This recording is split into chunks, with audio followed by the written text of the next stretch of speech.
Hi, it's Adair Palmer here.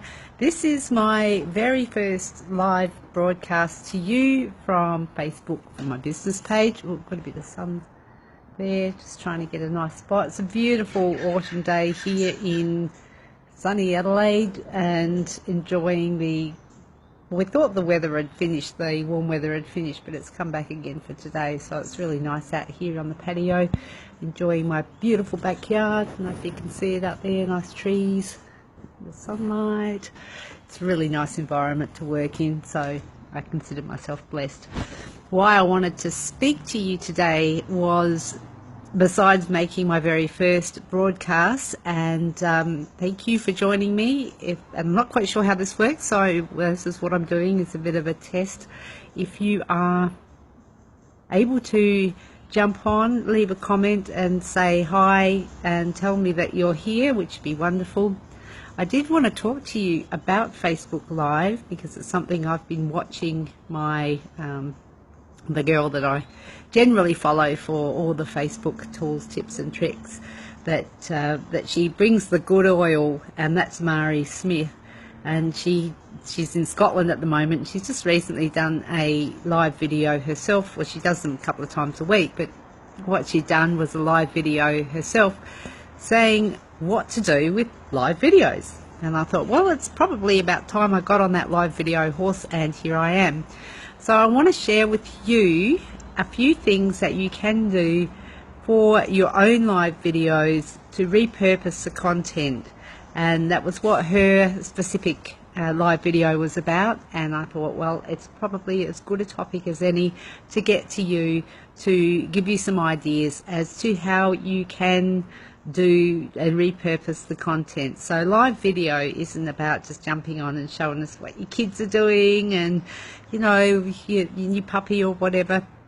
Of course, it's all very cute, but for business owners, you're wanting to do something that's going to add value and create value for the people that are going to be hooking into your live feed. Of course, you all know this, and it's nothing new, but it's actually something that we want to do as part of our normal marketing, social media strategies. So one of the things that she said was just like, how do we get started? What are the things that we do that sort of get us walking down the path or in motion towards doing live video? And one of the things that Mari suggested was to integrate it into your existing content strategy. Now that makes perfect sense, doesn't it? What's content strategy, I hear some of you say? Well, if you're saying that, just connect with me and we'll talk about it further.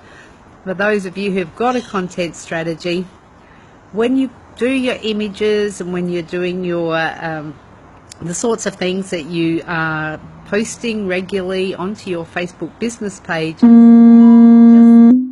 because you put thought into that. You put thought into the sorts of things that you're going to post. You put thought into the times that you post them. You put thought into who your audience is and what sort of message you want to get across to your audience every time you post, if you have a content strategy. So the live video is no different. So when you've done that, you've thought it through, you've got some thinking about the content, so you can just extend from what you already do. I think for people who do things like tarot card readings and that, Facebook Live would be just brilliant for that. There's a whole heap of stuff. We've got so many ideas. Once we start bouncing them around, the ideas will just keep coming and just never stop. So it's just such a great tool. So number one, integrate it into your already existing Facebook content strategy. Now, the other thing that Mari noted was that she kept getting asked how long was a good Facebook broadcast. Now, the thing with Facebook broadcasts, and I've got, oh, hello, we've got someone on here, Abu, thank you. So we've got, in terms of how long a Facebook live broadcast should be, anywhere between 5 and 20 minutes. Now, the thing with Facebook Live is that when you're live, it gets better showing in the news feed. So clearly the longer you're live for, the more people are going to see it. As soon as you become stop broadcasting, the live feed or the reach in the news feed drops dramatically. So that's just another thing to remember. But also I would suggest that when you're broadcasting, if you're doing it live, just be mindful that people are, between 5 and 20 minutes is the optimum. Now I've got some other things here.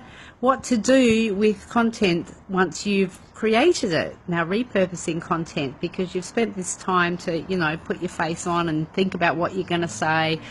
What are you going to do with that once you've actually said it? Now, there's several things that you can do with it, and one is you can download it to your PC and edit it if you want, and you can upload it to YouTube. You can have a playlist or a whole channel that's dedicated to the things that you're putting on Facebook Live, so you can repurpose it via YouTube, which is really, really good for your SEO.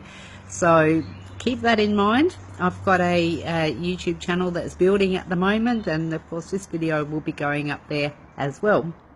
Now, the other things you can do is a montage using Animoto. So you can put in little clips. Once you've got a few videos, you can put in little clips and photos and different things to make it quite interesting. And then you can sort of repost it onto Facebook again and YouTube as well. So you can repurpose it that way.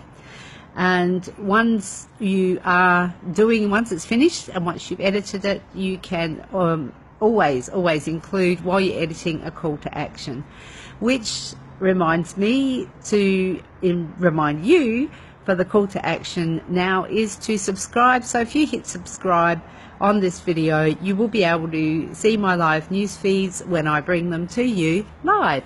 How cool is that? So my call to action for you today is to subscribe, and we'll see you next time I'm live. Okay, have a great one. Bye for now.